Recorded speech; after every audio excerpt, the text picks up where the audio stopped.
Alguns meses atrás, eu tive a oportunidade de ir fazer um movimento na área de mordomia cristã na África, num país chamado Moçambique. E essa foi uma viagem que me marcou de maneira tão profunda, e eu queria partilhá-la com vocês, porque tudo que vamos falar durante a semana vai girar em torno do que eu aprendi com os nossos irmãos em Moçambique.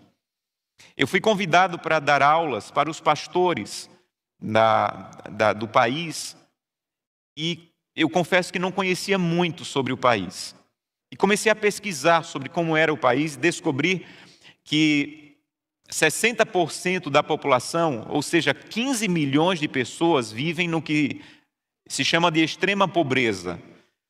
São pessoas que, ao longo da vida, correm o risco de morrer por fome. E quando eu comecei a ver a situação do país, e quando eu comecei a ver, aqui são algumas fotos que eu trouxe de lá, eu comecei a pensar, meu Deus, eu não posso ir para um país como esse, levar PowerPoint, levar sermão, levar palestras. Eu preciso ajudar, de alguma maneira eu preciso ajudar. E Deus começou a colocar no meu coração a ideia de levar um container com roupa, com material escolar, com bíblias. Por questão de segurança alimentar, eu não poderia levar comida no container, mas eu comecei a sonhar em levar um container. E Deus foi guiando as coisas de maneira tão grande que eu tive contato com o cônsul de Moçambique, que mora aqui no Brasil, e ele me disse, olha pastor, eu lhe desaconselho a levar um container. Há muita questão envolvida de autorizações para retirar o container, então eu vou te dar um conselho. Consiga recursos, leve esse recurso em dólares, e lá você vai conseguir ajudar as pessoas, mas o container vai ser bem difícil. E eu comecei a contactar alguns amigos, algumas pessoas da família, e eles foram me ajudando com doações, e Deus me deu a honra de que algumas famílias acreditassem no projeto, e eu consegui R$70 mil para levar. A moeda deles se chama metical, e cada real vale 16 vezes mais do que o metical. Então, eu tinha R$70 mil vezes 16. Então, era um bom valor.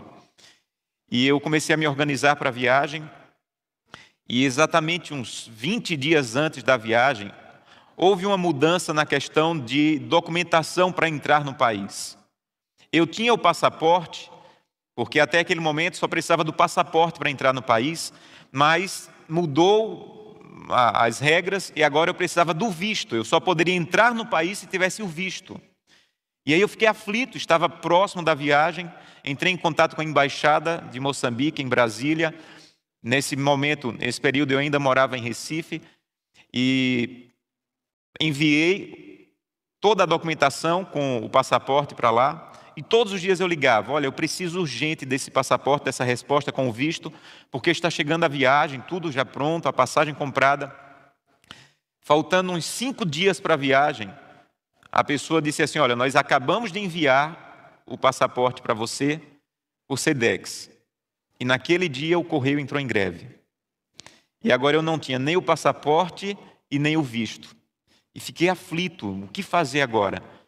Se você quiser conhecer alguém do correio, me procure. Eu conheço quem você imaginar. Liguei para distribuição regional, distribuição estadual, e eles disseram, olha, nós não temos ideia de como fazer esse documento chegar a você. E faltando um dia para a viagem, eu percebi que eu não tinha como. Agora, eu não poderia nem entrar no voo, porque sem o passaporte eu não poderia entrar no voo. O voo era Recife, São Paulo, Joanesburgo, na África do Sul, Joanesburgo, a cidade de Beira, em Moçambique. E eu percebi que só tinha uma saída. Eu deveria ir na Polícia Federal, conseguir um passaporte de emergência.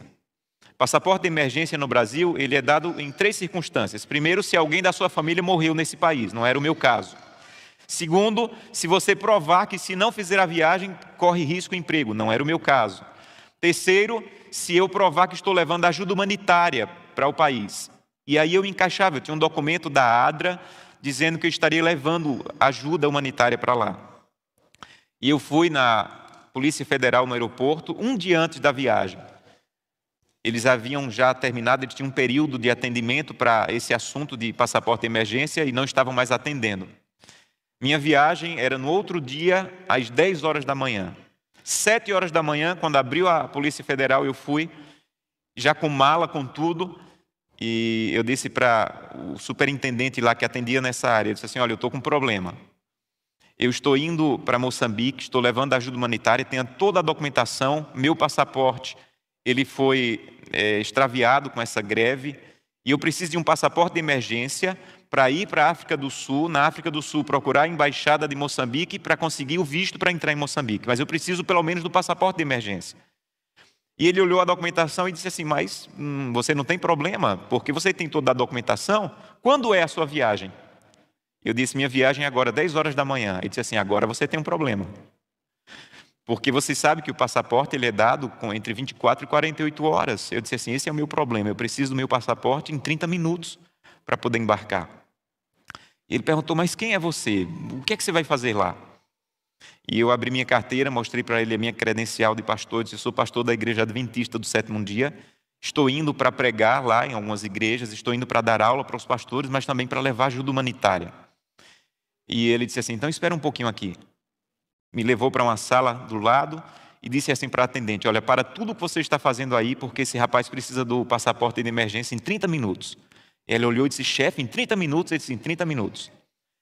E eu fui para outra sala, com 30 minutos ele me chamou de volta à sala dele e disse assim, pastor, aqui está seu passaporte de emergência. E ele disse assim, você sabe por que o seu passaporte saiu tão rápido? E eu disse, não. E ele disse, porque minha mãe é adventista do Sétimo Dia. Eu não sou adventista, mas minha mãe é, meus irmãos, meus sobrinhos. E desde a infância, minha mãe me ensina que essa é uma igreja séria.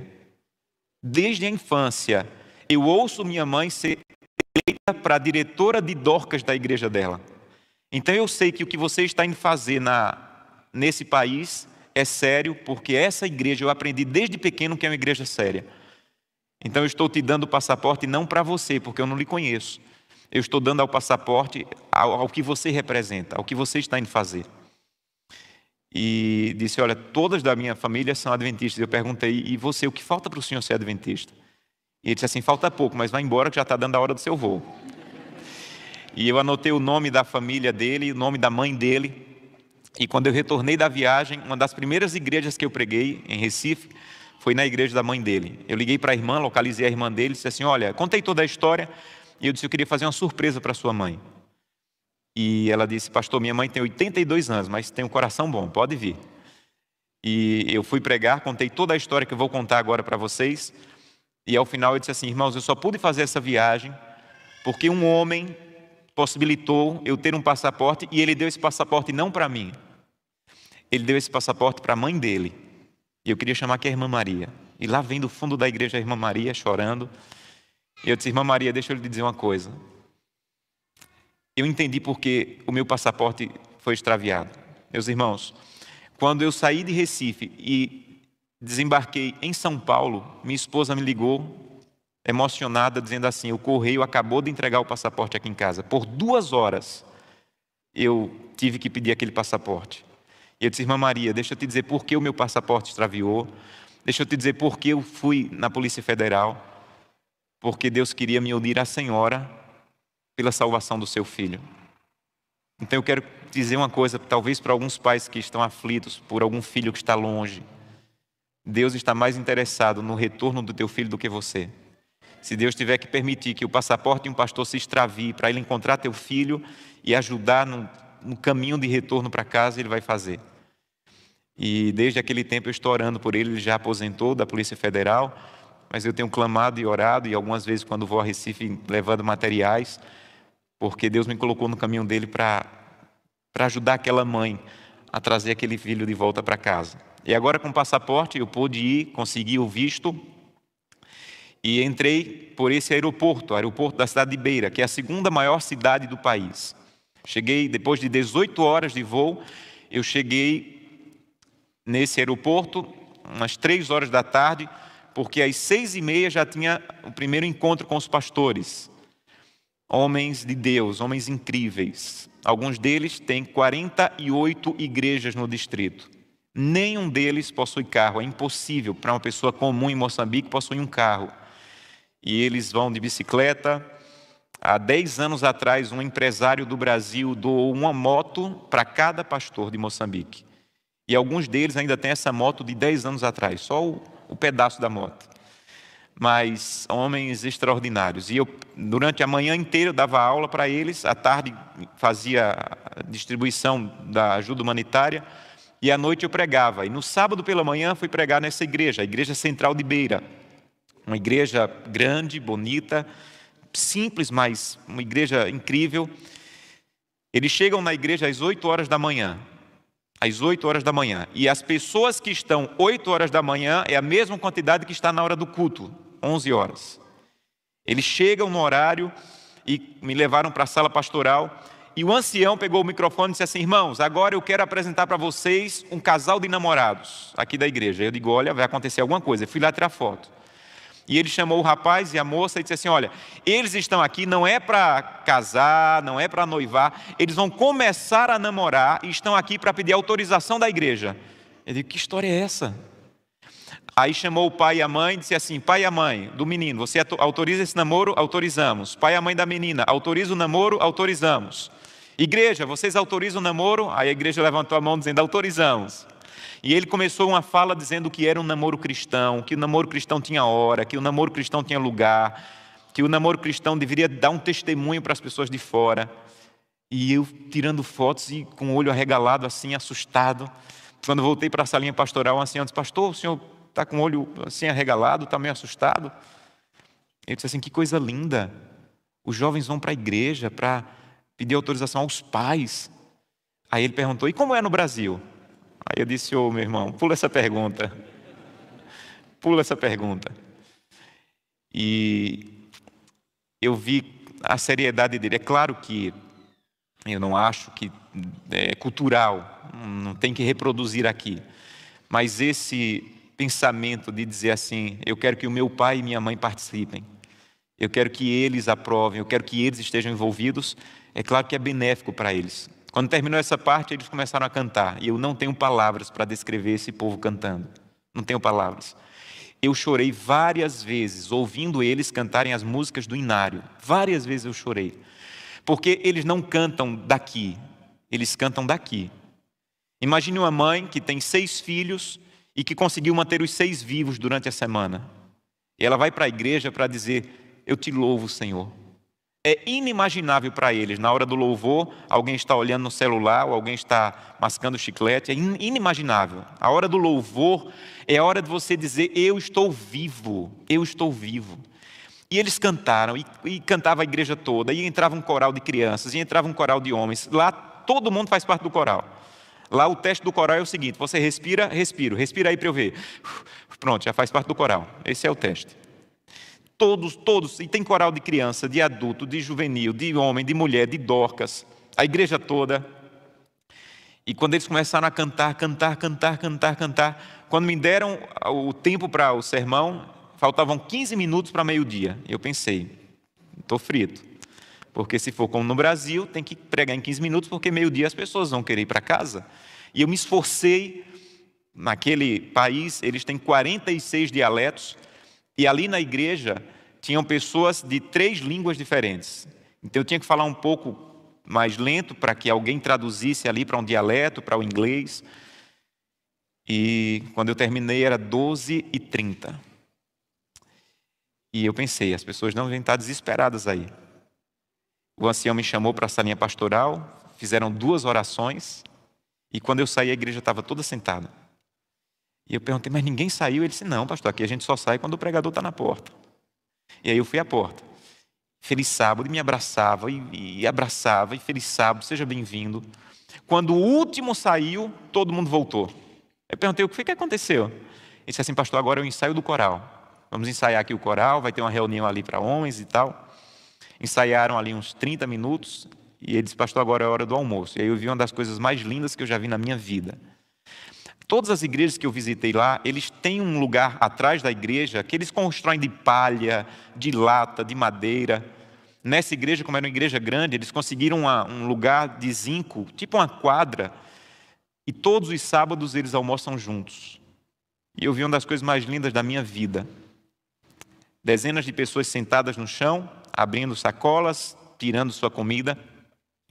E uma senhora me disse: pastor, nós almoçamos juntos aqui no sábado, não é como vocês no Brasil, para fazer junta-panelas, não. Nós almoçamos juntos no sábado para que ninguém passe fome no sábado. Então funciona assim: se 100 trouxeram comida, a comida é dividida para os 300, mas ninguém passa fome no sábado.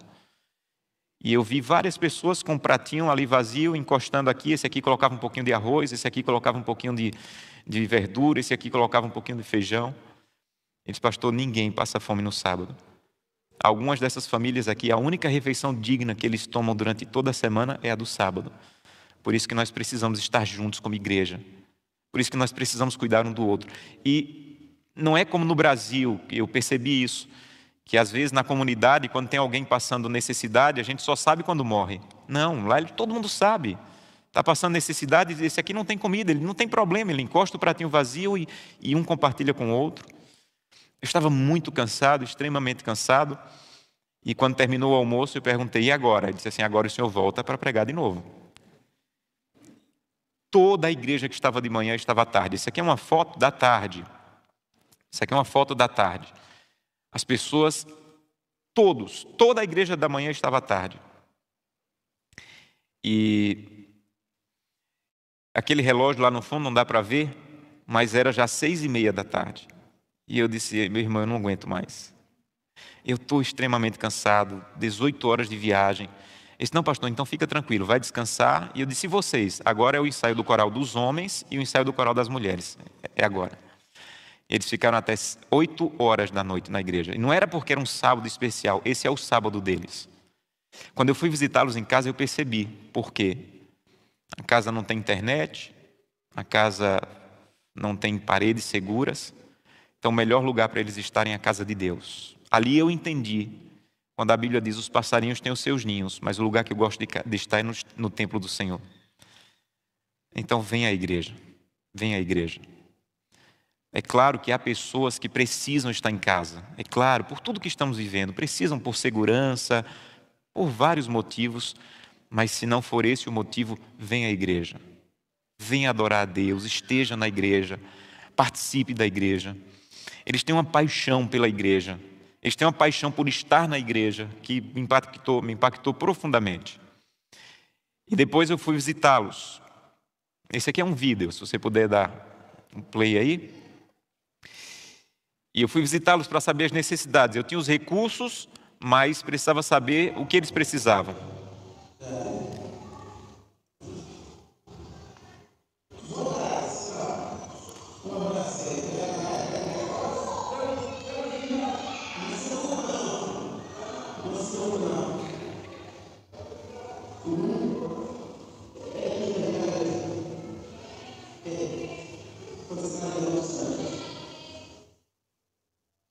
E aí eu fui ensinar a malandragem brasileira, de tocar e bater, para as crianças lá.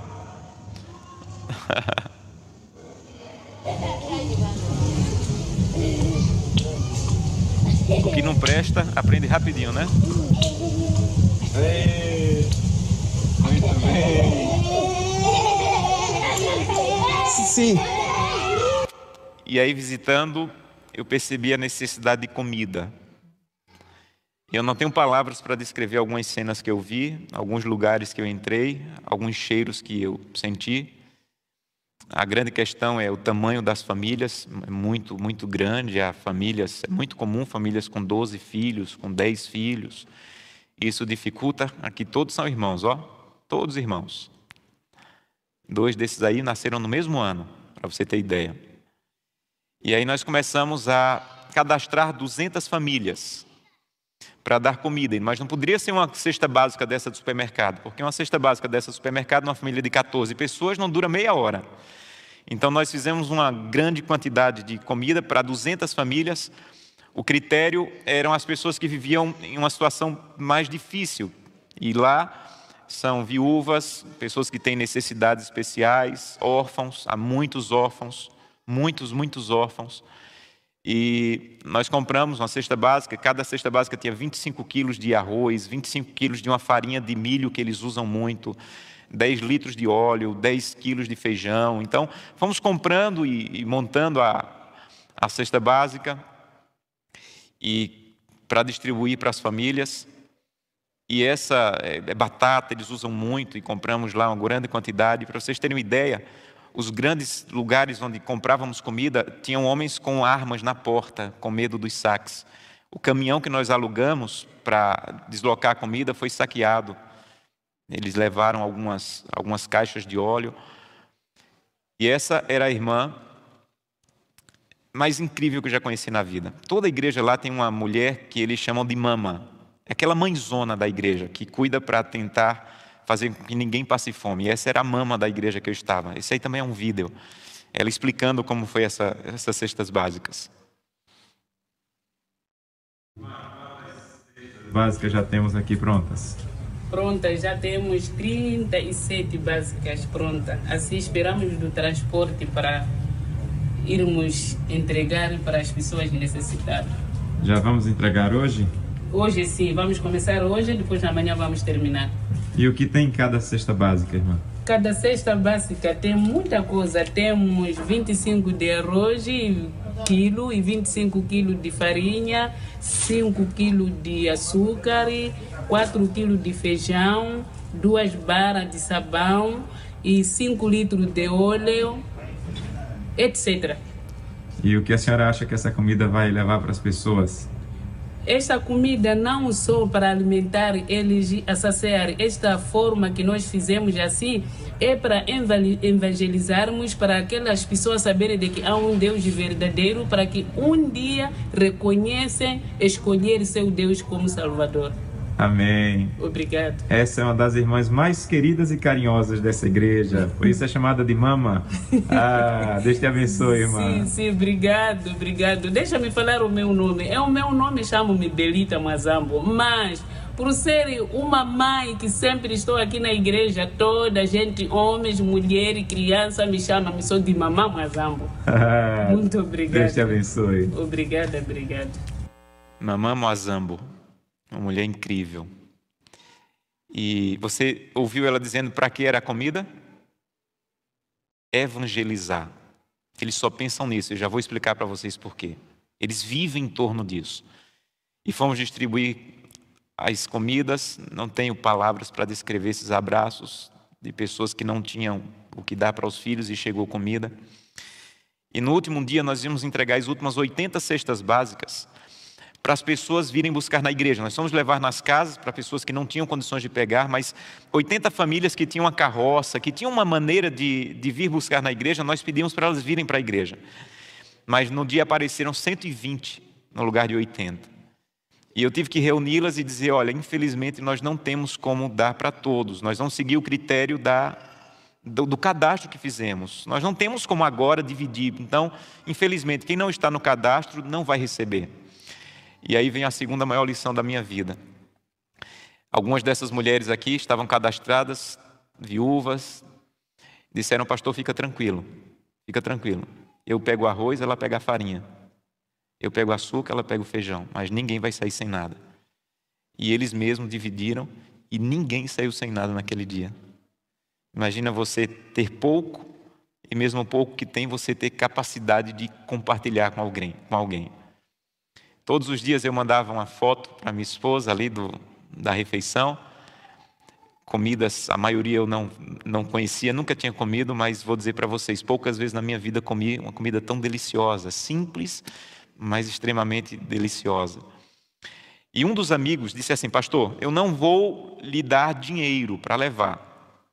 Eu vou comprar flautas. Eu toco flauta e ele disse assim, pastor, eu vou lhe dar flauta e você vai lá levar flautas para ensinar as crianças. E eu levei uma mala cheia de flautas boas da Yamaha. Mas quando eu estava de viagem, eu pensei, meu Deus, não devia ter trazido essas flautas. Não tem como eu ensinar flauta para crianças em poucos dias, só vai servir de brinquedo para elas. Mas Deus sabia por que eu estava levando flautas. 15 anos antes, um missionário passou por lá, passou um bom tempo e ensinou para esse jovem a tocar flauta e teclado. E quando o missionário foi embora, deixou com ele 3 flautas usadas. E toda semana ele ensina flauta para as crianças, empresta a flauta uma semana para um, aí pega para emprestar para outro, aí pegava para emprestar para outro. eles já tinham professor, eles só não tinham as flautas. E aí é um vídeo também da entrega das flautas. Amigos, esse aqui é o meu amigo Zacarias Zoca. Ele tem o dom da música, toca muito bem teclado. E ele tinha algumas poucas flautas que ele usava para ensinar quem ele conseguia. Mas Deus viu que a vida dele estava muito tranquila e através de vocês enviou mais 70 flautas para ensinar a mais 70 crianças.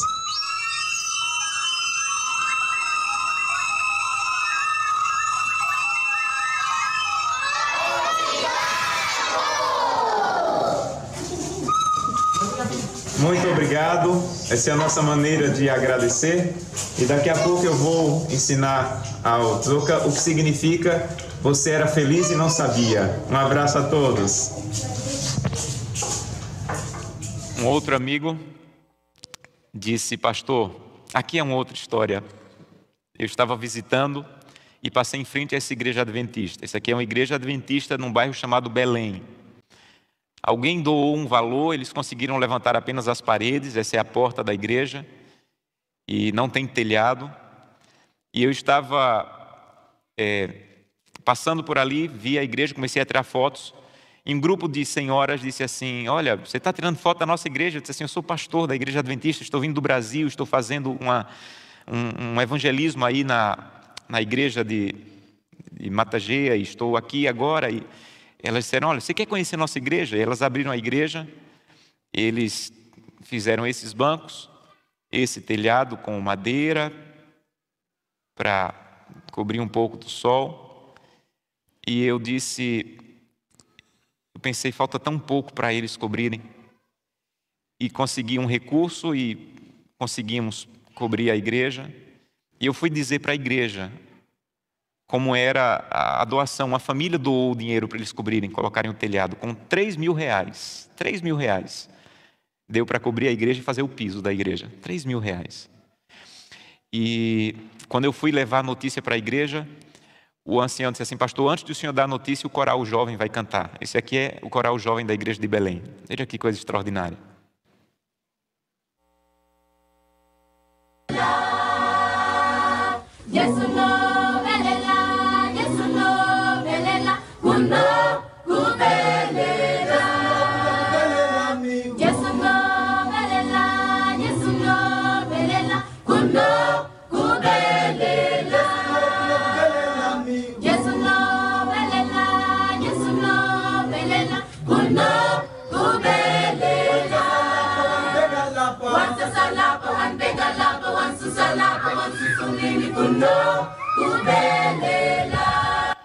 E algumas semanas depois eles me mandaram essa foto. O primeiro culto deles com a igreja coberta e com o piso da igreja. Um outro amigo disse assim: pastor, o meu recurso, 15 mil reais, eu queria que você comprasse todo de Bíblias. Bíblia é um artigo de luxo em Moçambique. Eu conheci vários pastores que disseram: pastor, eu tenho 300 membros no distrito e só tem uma Bíblia que é a minha, ninguém mais tem Bíblia. A Bíblia vem de fora e custa em média o valor do salário mínimo, mas a maioria não ganha o salário mínimo. E nós fomos na sociedade bíblica, eles não tinham, essa é a sociedade bíblica da cidade de Beira, eles não tinham Bíblias, nós tivemos que ir na capital, 16 horas de viagem, eles não recebiam o valor em dólar, nós tivemos que trocar por metical, mas o governo proibiu que estrangeiros trocassem dólar para tentar baixar a inflação. Tivemos que ir eles chamam de mercado paralelo, em alguns muçulmanos, para trocar o valor, um lugar perigosíssimo, mas conseguimos. Eles têm, como eu disse, 48 dialetos, a maioria das Bíblias nós compramos nesses dialetos, porque muitas pessoas, a língua oficial é o português de Portugal, mas apenas 30% falam português, 70% falam algum dialeto. E as sociedades bíblicas já traduziram para vários dialetos e nós distribuímos. E alguns meses depois, os pastores levaram para todo o país. Eu recebi essa foto do pastor Zangão, esse que está agachado aí, o pastor Zangão, 22 anos de ministério, e disse: pastor, eu fiz um evangelismo, batizei 16 pessoas, e pela primeira vez em 22 anos, eu pude entregar uma Bíblia para cada pessoa que foi batizada, uma coisa tão simples para a gente aqui. Mas em 22 anos, era a primeira vez que ele entregava uma Bíblia. E deixa eu dizer uma coisa linda para vocês. É por isso que eu sou tão apaixonado pelo que nós fazemos como igreja. Talvez você nunca tenha ido a Moçambique. Talvez você nunca tenha ido à África. Mas a lição da Escola Sabatina nesse trimestre, ela tem um mapa. E esse mapa diz que nós vamos enviar recursos esse trimestre para a Índia. Há 3 trimestres atrás, estava escrito: esse recurso vai ser usado para comprar Bíblias em Moçambique. Então talvez você nunca tenha ido a Moçambique, mas há 3 trimestres atrás você foi a Moçambique.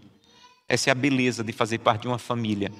Essa é a beleza de fazer parte de um povo que não está preocupado apenas com a igreja local, mas com a família ao redor do mundo. Conclusão. Algumas coisas que eu aprendi com eles. Quando eu retornei, eu não chorava. Quando eu ia nas casas, eu não chorava. Eles não precisavam de lágrimas. Eu tocava flauta, brincava, abraçava as pessoas. Mas eu confesso que quando eu retornei, eu passei uma noite inteira no aeroporto de Joanesburgo esperando o voo para São Paulo. E eu não aguentei, passei a noite chorando. Meu Deus, o que é que vai ser dessas pessoas? E quando a comida acabar? E eu passei a noite chorando e reclamando e aflito. E de madrugada, no frio do aeroporto, Deus se aproximou de mim e disse assim: Josanã, deixa eu te dizer uma coisa. Eu já estava na África antes de você chegar lá. Você não tem como resolver, você não tem como levar o peso nas tuas costas. Então continua dando o teu melhor, continua fazendo o teu melhor, que eu vou voltar e eu vou resolver o problema deles. Algumas coisas que eu aprendi com eles. Primeiro, é possível viver com alegria de maneira mais simples. Eu confesso que eu fui para a África imaginando encontrar pessoas reclamando da vida, pedindo a morte, e eu nunca vi tanta alegria junta no mesmo lugar. Nunca, nunca. Eu nunca vi uma igreja cantar com tanta vibração, eu nunca vi uma igreja cantar com tanta alegria, eu nunca vi as pessoas se levantarem para louvar com tanta força, e eu comecei a perceber, é possível viver com alegria de maneira mais simples, talvez. Não é o que nos falta que está tirando a nossa alegria, é o excesso do que temos. É o excesso do que temos. Segunda coisa que eu aprendi com eles: viver de maneira mais simples me leva a ter o foco correto da vida. Eu não quero ferir ninguém, não estou dando recado para ninguém.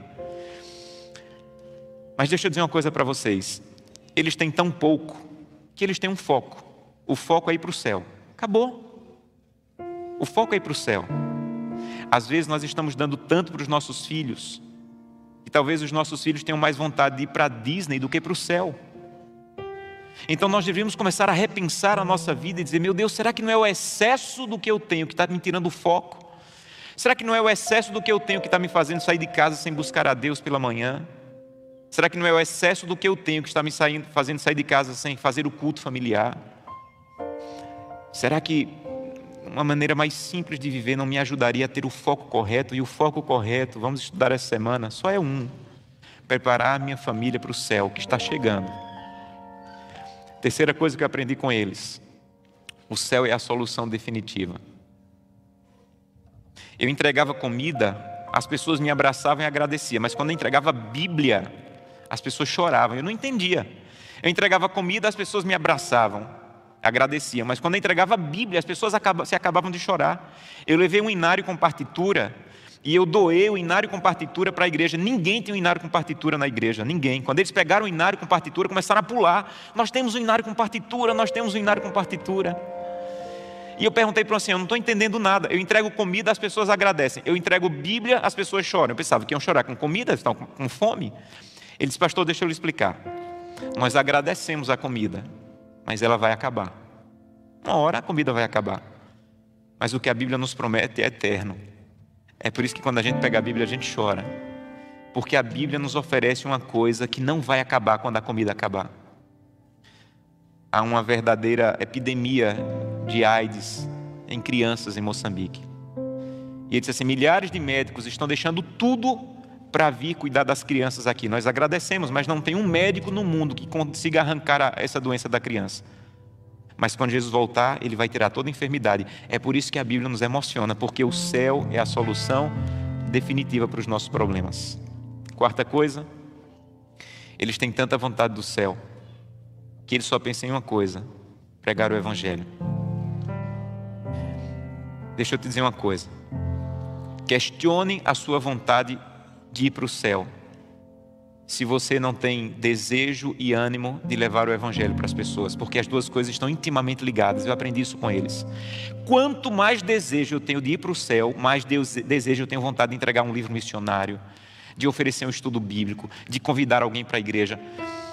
A vontade deles de ir para o céu é tão grandiosa que eles só pensam em uma coisa: levar o Evangelho, levar o Evangelho, levar o Evangelho. Para vocês terem uma ideia, eu levei camisas da igreja, eles são apaixonados por essas camisas de Caleb, de jovens. E eu disse assim: olha, eu quero sortear um dia para cada pessoa da igreja. E o ancião disse: não, pastor, assim a gente não funciona aqui não, a gente vai sortear para os convidados. Então quem trouxer mais convidados é que vai participar do sorteio.